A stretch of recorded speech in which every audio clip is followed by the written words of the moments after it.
Ellie Dawn's fashion show on board the Super Chief in 1939. Sante Fe continued to promote the pride of their fleet. In 1952, Gloria Swanson starred in a movie, Free for Bedroom C, that featured the train. Oh, Sante Fe Super cars were transported to Grenfell Pictures for use in the film. But this Not all part promotions is were on a grand cool. scale. Small, thoughtful ones. See that car there? See that car right there? This 30-pound cake was made for passengers to help celebrate the Super Chief's second anniversary in 1938.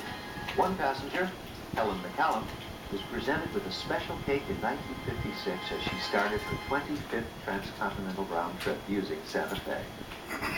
There were Sante Fe floats in numerous parades throughout the railroad system.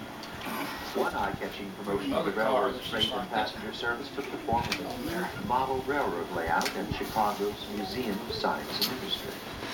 Well, I think much of the, again, the